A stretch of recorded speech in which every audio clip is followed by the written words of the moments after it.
It's the price list from Crocoblock JetElements. And when you think of the price list, think of a menu. You go into a restaurant and they give you the menu. You see the item that you want to order. There's a description and a price. And this widget is so simple, but actually so powerful because it gives you that ability to structure something in a menu form, which if you were to do it manually will take you a lot of time.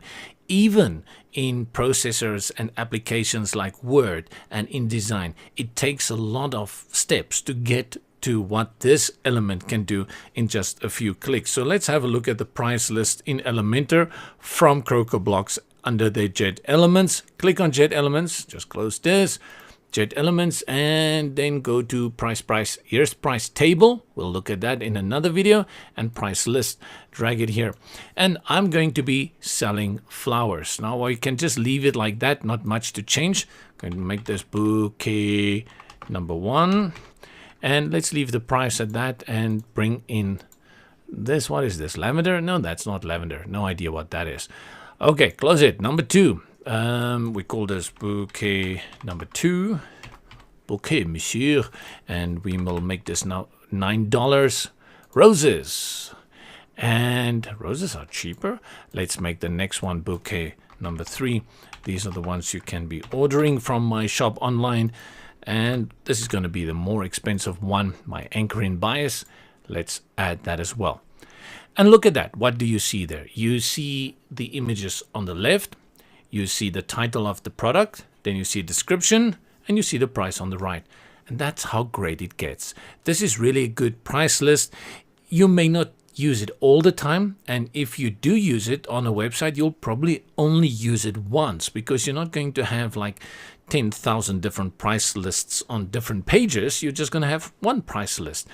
But trust me, when you get to this situation where you want to use a price list, you're going to come to this one and it's going to fulfill your needs. This is the content, and if we go into the styling, it's the normal styling. You get the item up here, you can change typography, color, all those things for the title, the price, description, all of that. Image, you can look around, you can play with it, you can change the size of the image. And the only thing I will recommend when you play with the size of the image is to go check the mobile responsiveness.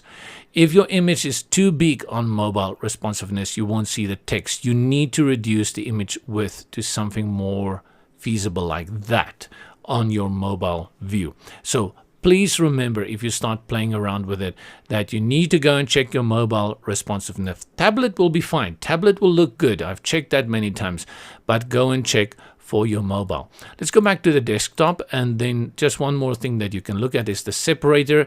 I like that small dots there for the separator. They work for me, and they work. That's how we usually indicate pricing. Don't go play around with fancy stuff. There are options here like dashed and groove. Dash can still work, but the others like double, nah, stay away from it. Groove, yeah, stay away from it. Stick to dotted or dashed. It's standard, you know, and when things are standard, we stick to it being standard. You can play around with the vertical alignment, which is also weird, putting it to the top, to the bottom. Yeah, let's keep it in the middle. The only thing that you may want to do is the margin. Let's delink it over here, and then for the right, I'm going to give it 20, and you will see there's a white space added over here as the margin moves away. I like that. And then for the left, let's do the same. Good, there you go. So pretty nice to design a menu, which is a price list like this on your website. Very nice, simple, easy to use widget from Crocoblock and the JetElements add-on.